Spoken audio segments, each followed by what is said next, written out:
years we watched as Disney utterly destroyed Star Wars and made it the Force's female garbage. But apparently in a recent interview, Jon Favreau claimed that Dave Filoni was George Lucas's apprentice. And George Lucas, not happy with what they did to his baby, slapped that theory down. So we're going to cover this article, the lies coming out of Lucasfilm now, and how George Lucas strikes back. But of course, guys, make sure you like, make sure you subscribe, make sure you share this video out. And of course, I want to hear your thoughts in the comment section down below. So let's get into this new Disney shit show. Despite Lucasfilm claiming, God damn it, I can't fucking talk.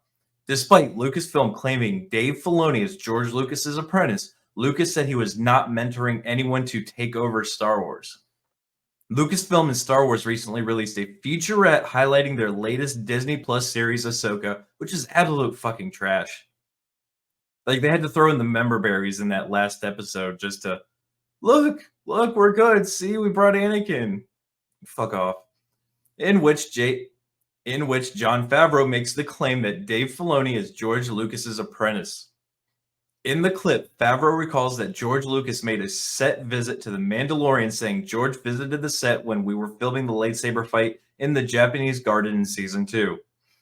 And I think he was really encouraging of Dave stepping up to this role. And so George would turn to Kathy and myself and say, "Be proud of Dave," he continued. "He was Dave's teacher and Dave was his apprentice." That doesn't sound like anything George would fucking say. Interestingly, Lucas does not make any comments in the short video, but instead Favreau speaks for him. Yeah, if he didn't... Of course, because that's not what he said. It's people trying to get people to watch this show. It's Disney trying to get people to watch the show. George likes us, please. The reason for that is because Lucas probably would have never described Filoni as his apprentice. No, thank you, I said that. Back in the early 2000s, while discussing The Revenge of the Sith with CNN, Lucas made it abundantly clear that there was no one going to take over for him when it came to theatrical releases. When asked if he wanted Star Wars to continue after his life, Lucas responded, no. I've worked it out to where when I do it in terms of the films that I'm doing, this will be the last. The next film, 3, will be the last film, and it'll be a 6-part series, and that'll be the end of it. Unless you sell it to Disney and then they're going to utterly destroy your baby, but good job, George. He was then asked if he was mentoring someone to take over for him. He replied, no. There may be other venues for it, but not in the theatrical release, but for sort of offshoot series and things in that areas, but not in theatrical films. I just want to keep that special. I don't want to have it sort of turn into Star Trek. Oh shit. Shots fired. All right, so let's roll that footage. You'll turn 60 when you complete the episode 3. Do you want the Star Wars trilogy and the mythology to go beyond your lifetime? No, I've worked it out to where when I do it, in terms of the films that I'm doing, this will be the next film, 3 will be the last film, and it'll be a 6-part series, and that'll be the end of it. You're not mentoring someone to take over for you? No, it's there may be other venues for it, but not in the theatrical release, but for sort of offshoot stories and things and in other areas, but not in theatrical films. I just want to keep that special. I don't want to have it just sort of turn into Star Trek. Fuck, that's great. Yeah, fuck you, Star Trek fans. All right. Obviously, Lucas released the animated Star Wars: The Clone Wars film by Dave Filoni in theaters in 2008. He told Entertainment Weekly at the time that the film was actually originally supposed to be an animated series. He said, the Clone Wars movie was almost an afterthought. We were doing the TV series and it looked at some of the episodes on the big screen and said, this is so beautiful. Why don't we just go and use the crew to make a feature? However, he also made clear they had no intentions of returning to the feature films to tell Entertainment Weekly, no more. I mean, except for this kind of stuff, which sort of spin-off TV shows. Obviously, Lucas's intentions would change again when he sold Lucasfilm to Walt Disney Company back in 2012, when it was announced the company would be making 3 more feature films. Lucas said at the time, we've got a plan for 7, 8, and 9, which is the end of the trilogy. It was never supposed to be a trilogy of trilogies. So we have a large group of ideas and characters and books and all kinds of things. We could go on making Star Wars for the next 100 years. And they're certainly trying. The only problem is they're shit at it.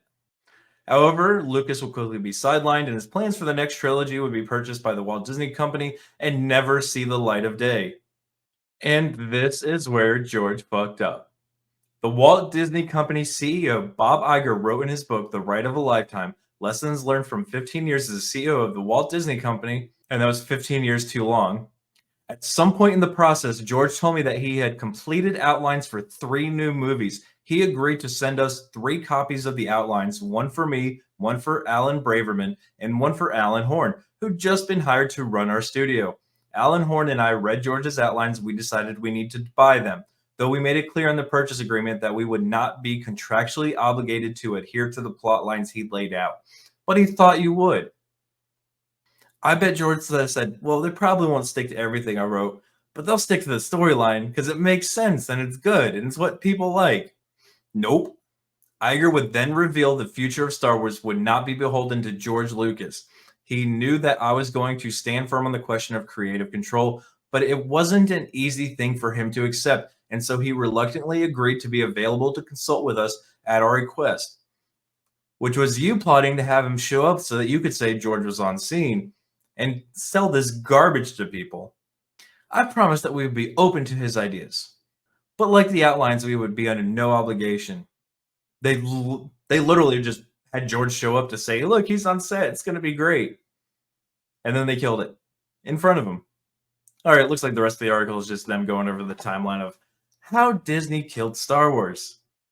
But I wanted to get enough of the article so everybody watching could be like, oh shit, they really are just lying to our faces. They're literally pissing on you telling it's raining. Don't believe anything coming out of Disney's mouth. Ever. Filoni is not George Lucas's apprentice. Disney is not a friend of Star Wars. Disney is killing every franchise they have. Every movie, every storyline, every plot. All they do is kill it. They killed The Little Mermaid. They're killing Snow White. They killed Star Wars. They've killed the entire MCU. Because right now it's the MCU, that's for damn sure. And they're hemorrhaging so much fucking money, they have to sell off everything they bought. Imagine buying stuff thinking you're going to make money and then being completely screwed and having to sell stuff off while you're being sued by multiple investment firms because you lied to the investors, because you essentially got caught running a fucking Ponzi scheme, taking money from one person to pay it to another person and then having to find someone else to take money from. They have ran out of everything. Disney is screwed. But it's shit like this. Please trust us because we said so. No, I'm not trusting you. I'm not trusting anything you do. But that's it for this video, guys. Again, make sure you like, make sure you subscribe, make sure you share this out. I want to hear your thoughts in the comments section. But that's going to be it for this video, guys. Until the next one, be easy like sleazy.